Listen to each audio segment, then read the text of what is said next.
Toda vez que eu falo que quem quer baixar a glicemia, controlar a resistência à insulina, não deveria comer aveia, o povo cai de pau. Quem entende, tem experiência nisso, eu vou mostrar para você ao longo desse vídeo o que é ter experiência com isso, o que você tem que fazer para ter uma experiência com aveia direito, não critica, inclusive reforça a minha tese. Tudo começou quando eu li esse livro aqui, ó, Barriga de Trigo.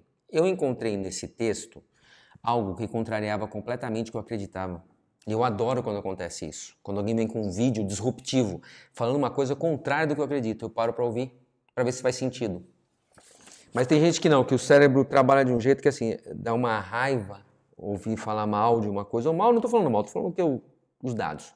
Mas ouvir falar uma coisa que parece que é mal, de uma coisa que eu acredito muito.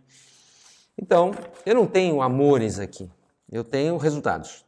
E aí eu quero ter resultados bons. E eu vi que a aveia não fazia sentido nesse texto. Eu vou ler para você o que é, o que tem no texto. O diabetes é o exemplo concreto do que acontece quando a taxa de glicose no sangue permanece alta. Uma vez que os diabéticos costumam apresentar taxas de glicose na faixa de 100 a 300, tem gente que é muito mais, ao longo do dia inteiro, enquanto tentam controlar seus açúcares com insulina ou com medicação por via oral.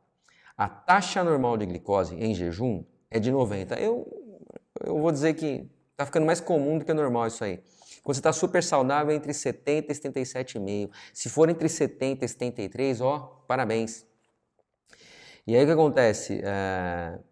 A taxa de açúcar no sangue pode atingir valores muito mais altos, às vezes, depois de uma tigela de aveia cozida em fogo brando. Por exemplo, a glicose pode facilmente atingir a faixa de 200 a 400. Está aqui o texto, ó. Vou deixar um tempinho aí para ficar nítido. Está aqui o texto. Quando eu li isso aqui, eu fiquei perplexo, porque a aveia para mim era o máximo, era o santo graal. Por isso aqui é mentira.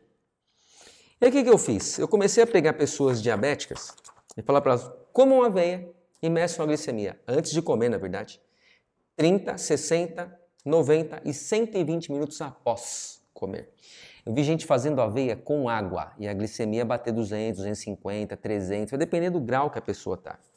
E aí eu fui na tabela brasileira de composição de alimentos, na tabela TACO. Isso aqui é uma tabela bem legal.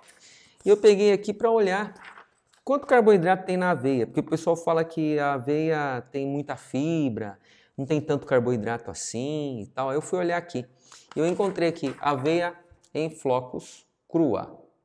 Aveia em flocos crua. E os dados estão aqui na frente. 66,6 gramas de carboidrato para 9,1 gramas de fibras. Eu não sei se você sabe, mas quanto mais fibras você tiver, menos carboidrato você absorve. Fibra é uma espécie de antídoto para carboidrato. Fibra é muito importante para você não ter muita absorção de frutose. Então, comer uma fruta é muito diferente de fazer um suco com várias delas e beber o suco. Você deve ter ouvido falar isso várias vezes, eu não vou ficar chovendo no molhado aqui não. Mas está aqui. Eu tirei da tabela TACO que é o seguinte, em cada 100 gramas de aveia crua, em flocos, você tem 57 gramas, 57,5 gramas, já fiz o cálculo aqui, ó, de carboidrato absorvível. O que para um diabético tipo 1 pode fazer a glicemia bater 285 a mais do que estava. Um diabético tipo 2 pode fazer chegar a 180 miligramas por decilitro a mais do que estava. Então parece que não faz muito sentido, mas se você estiver aí desconfiando que o que eu estou falando é bobagem, tem um jeito de você checar se para você isso aqui é verdade ou é bobagem. Eu acredito muito na individualidade bioquímica. Faça o seguinte, meça a glicemia, mingauzinho de aveia, meça a glicemia 30, 60, 90 e 120 minutos após você comer o mingauzinho de aveia. E aí, se quiser, compartilhe comigo.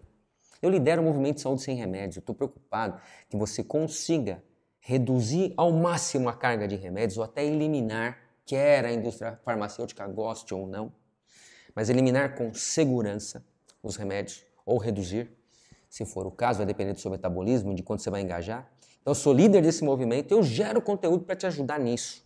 E você pode acessar esse conteúdo por meio de 2 redes sociais, Instagram e YouTube. Siga a Cura pela Alimentação nessas redes e você vai ver esse conteúdo e vai dar o pontapé inicial, que é aumentar a tua consciência, dar o pontapé inicial para você entrar no movimento Saúde Sem Remédios. Vem comigo.